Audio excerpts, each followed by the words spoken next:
안녕하세요, 여러분. 오늘도 고전 속 지혜를 풀어내는 옛글 속 인생 수업의 시간입니다. 우리가 살아가는 인생은 참으로 복잡합니다. 가족, 직장, 사회 수많은 관계와 역할 속에서 늘 크고 작은 일들을 관리하고 조율해야 하지요. 그런데 재미있게도 2000년이 넘는 옛날 전쟁터에서 쓰였던 병법서 속의 원리들이 오늘날 우리 인생의 질서와 조직 운영에도 고스란히 통한다는 사실, 여러분은 알고 계셨나요? 오늘 우리가 함께 살펴볼 구절은 손자병법에 나오는 말입니다. 범지중여치과 분수시야 투중여투가 혁명시야. 많은 병력을 다스리는 것은 적은 병력을 다스리는 것과 같으니 이는 병력을 나누어 조직하기 때문이다. 큰 군대를 싸우게 하는 것은 작은 군대를 싸우게 하는 것과 같으니 이는 깃발과 북소리 같은 신호로 지휘하기 때문이다. 짧지만 굉장히 깊은 뜻을 담고 있는 말이지요.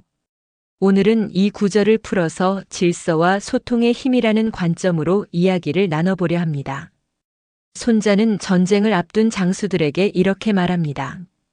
군대가 크다고 해서 다루는 방법이 달라지지 않는다. 적은 군대를 다스리듯 큰 군대도 원리는 똑같다. 여기서 중요한 포인트는 분수와 혁명입니다. 분수는 조직을 잘게 나누어 역할을 맡기는 것, 즉 체계적인 분할과 분류를 말합니다. 혁명은 깃발, 북소리, 나팔 같은 신호 체계를 통해 모든 병력이 동시에 움직이도록 하는 지휘 체계를 의미합니다. 결국 큰 조직일수록 작은 원리를 세밀히 나누고 소통 체계를 확실히 마련해야 한다는 뜻입니다. 이는 오늘날 대기업 경영에서도 가정 운영에서도 심지어 축구, 동호회 같은 작은 모임에서도 똑같이 적용됩니다. 조직이 크든 작든 원리와 질서는 같다는 거죠. 이 구절을 이해하기 위해 삼국지 속 한 장면을 떠올려 보겠습니다. 제갈량이 북벌을 하던 시기, 그가 지휘하던 군대는 수십만 명에 달했습니다. 그런데 제갈량은 늘 병력을 세분화해 각 부대가 독립적으로 움직이도록 조직했습니다. 또 전투가 벌어지면 군사들은 장수의 목소리를 듣는 것이 아니라 깃발의 색깔과 북소리의 변화에 따라 움직였지요. 빨간 깃발이 올라가면 전진, 파란 깃발이 흔들리면 후퇴, 북이 3번 울리면 좌측 진영이 돌격, 나팔이 길게 울리면 중앙이 고정. 이렇듯 통일된 신호 체계를 만들어두니 수십만의 군대가 마치 수백 명의 군대처럼 일사불란하게 움직일 수 있었습니다. 만약 이 체계가 없었다면 전쟁터는 순식간에 아수라장이 되었겠지요. 그럼 이제 이 원리를 우리 삶에 대입해 볼까요? 첫 번째, 가족 안에서입니다. 가족은 작지만 하나의 조직입니다. 부부가 아이를 키우면서 서로 역할을 나누고 대화의 질서를 갖추어야 가정이 평안하지요. 만약 부모가 각자 마음대로 아이를 훈육하면 아이는 혼란스러워지고 결국 가정은 불화가 가득하게 됩니다. 손자의 말처럼 분수와 혁명이 필요한 겁니다. 즉, 역할 분담과 소통의 통일이 있어야 한다는 것이죠. 두 번째, 직장과 사회에서입니다. 직장에서는 더더욱 그렇습니다.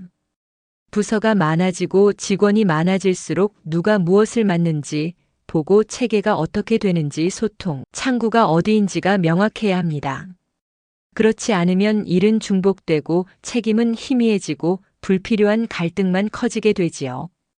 우리 현대 기업에서도 이 원리를 잘 활용한 사례가 있습니다. 삼성전자는 글로벌 기업으로 수십만 명의 직원이 있지만 각 사업부가 체계적으로 역할이 나누어져 있습니다.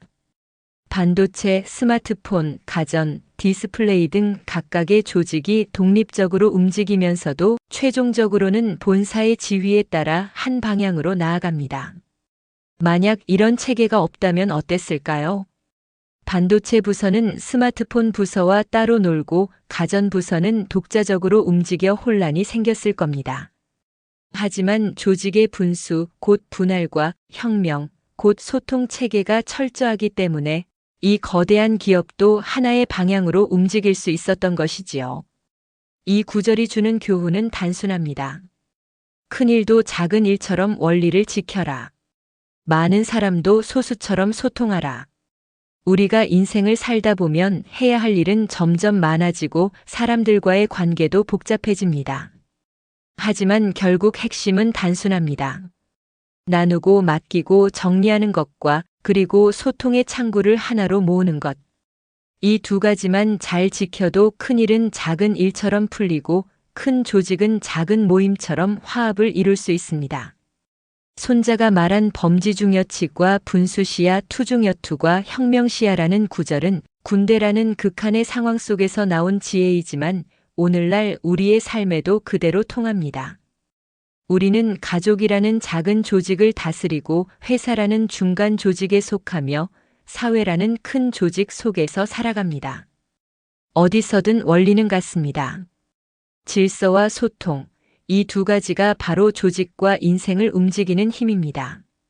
여러분도 오늘 하루 혹시 마음속이나 가정 혹은 직장에서 혼란스러운 부분이 있다면 이 구절을 떠올려 보세요. 혹시 내가 역할을 잘 나누고 있는가? 소통 체계를 분명히 하고 있는가? 이 질문 하나만으로도 삶의 질서가 새롭게 다가올 것입니다. 오늘의 옛글 속 인생 수업은 여기서 마치겠습니다. 감사합니다.